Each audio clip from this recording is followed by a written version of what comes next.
माथेवाप्रमाणे स्वार्थ अध्याय 15 मालगाड्यांचे संप्रदाय. उपरांत जेरुसलेमांत थोडे फारिसेव आणि शास्त्री जेजू सरशी येवन ताका सवाल करी लागले. तू जे शिस आमच्या मालगाड्यांत थावन देवून आयिल्ली रिवाज मोडतात कित्याक? जेवचे आदी ते आपले हात धुयनात.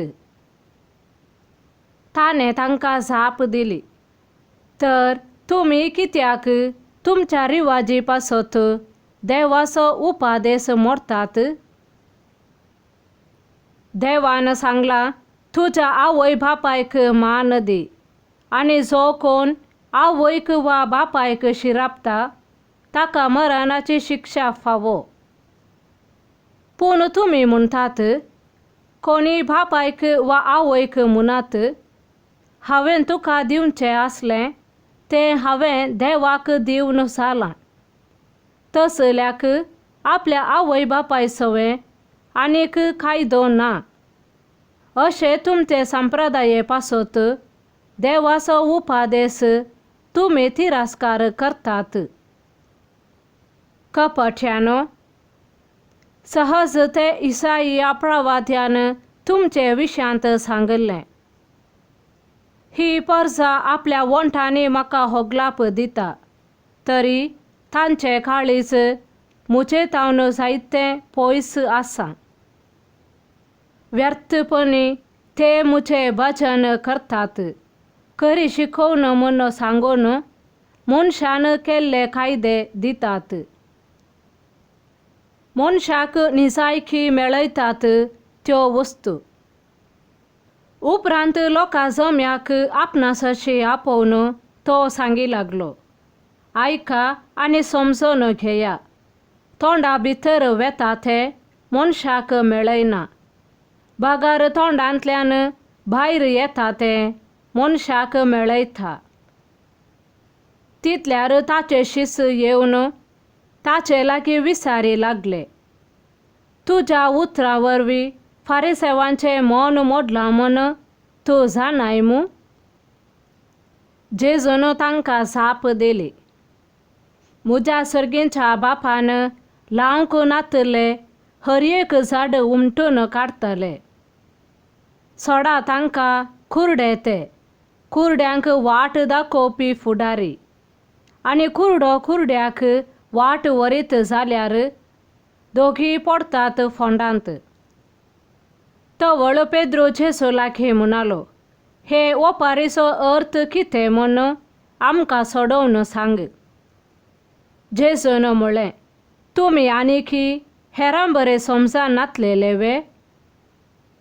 मनशांच्या तोंडांत रिगतात ते सगळे पोटाक वेता आनी मागीर भायर सरता म्हूण तुमकां समजना कितें?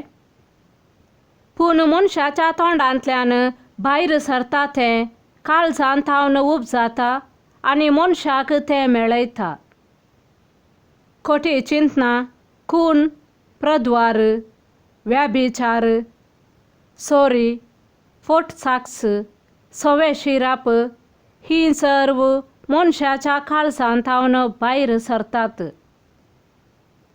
हिंस मनशाक मेळयतात, पूण हात धुयनासतना जेवल्यार मनीस मेळो जायना. कानान घालन स्त्रियेचो भावार्थ. उपरांत जेजू थंयचो भायर सरून तीर आनी सीदोनच्या प्रांताक गेलो. तेदवा त्या गांवांतली एकली कानान घालन स्त्री मुखार आयली आनी भोप मारून ताचे लागीं म्हणाली, धन्या, दाविदाच्या पुता, म्हजी काकोळट कर. म्हजी धूव देंवसार लागून भोव चड वळवळटा. पूण जेजून तिका जाप दिवन एक उतर सयत म्हळें ना. थोड्या वेळान ताचे शिस येवन ताचे लागीं परतून म्हणाले, तिका चिक्के धाडन सोड. आमच्या फाटल्यान ती भोब मारीत येता. जेजून जाप दिली, इस्रायेल घराण्यांतल्या चुकोन गेल्ल्या बोकऱ्यांक म्हण मात्र म्हाका धाडला. ती ताचे मुखार येवन सरपडोन म्हणाली, सायबा, म्हाका पाव. पूण जेसून तिका साप दिली. घरच्या भुरग्यांचो उंडो काडून सुन्यांक दिवचो सामा न्हय. ती म्हणाली, ते नीज धन्या. तरी पूण सुनी आपल्या धन्याच्या मेसार थावन पडलेले उंड्या गुडके खातात न्हय. हें आयकून जेजू तिका साप दिवन म्हणालो, भाये, व्हरतो तुजो भावार्थ. तुजे अपेक्षे प्रमाणे तुका जावं. आनी तेच घडये तिची धूव बरी जाली. जेजू साबार सणांक बरी करता. थंयसो भायर सरन जेजू गालिलेया सरोवराचे थडीची वाट धरून फुडें गेलो. उपरांत तो दोंगरार चडोन बसलो तेन्ना लोकां जमे मोन्यांक, कुरड्यांक, थोंट्यांक, पांगल्यांक आनी हेर पिडेस्तांक घेवन ताचे सरशी आयले. आनी तांणी तांकां ताच्या पांया सरशीं दवरलीं आनी तांकां सगळ्यांक ताणें घूण केली. मोने उलयलेले, थोंटे चल्लेले, कुरड्यांक दिश्ट मेळ्ळली, हें सगळें पळोवन लोक विस्मीत जालो आनी इस्रायेलाच्या देवाक नांवाडूंक लागलो. 4,000 लोकांक जेवण. तवळ जेजून आपल्या शिसांक सरशी आपयलें आनी म्हळें, ह्या लोकांचे म्हाका सुरसुरे भोगतात. 3 दीस थावन म्हजे सांगाता तीं रावल्यांत. खावंक जेवंक तांचे लागीं कांयच ना. तांकां उपाशी घरा धाडूंकी म्हाका खुशी ना. वेताना वाटेर तीं तंग जातीत. तेदवान शिसांनी ताचे लागीं म्हळें, येद्या व्हडल्या जम्याक वाडूंक जाय पुरते उंडे हे एकसुरे सुवातेर आमकां खंय मेळटीत? जेजून विचारलें, तुमचे लागीं कितले उंडे आसात? तांणी जाप दिली, 7 उंडे आनी थोड्यो ल्हान मासल्यो. तवळ लोकांक ताणें धरणेर बसोवंक ताकीद दिली.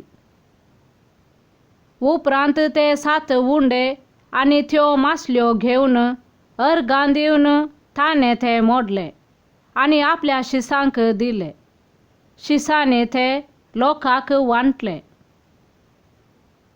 तीं सोमेस्त जेवलीं आनी धादोशी जालीं आनी खावन उरलेले कुडके 7 धाळींभर तांणी एकठांय केले.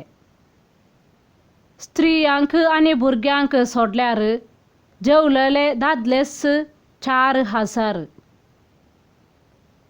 उपरांत लोकांक धाडन तो एक दोनीर चडलो आनी मागादान नांवांच्या प्रांताक येवन पावलो. आमेन.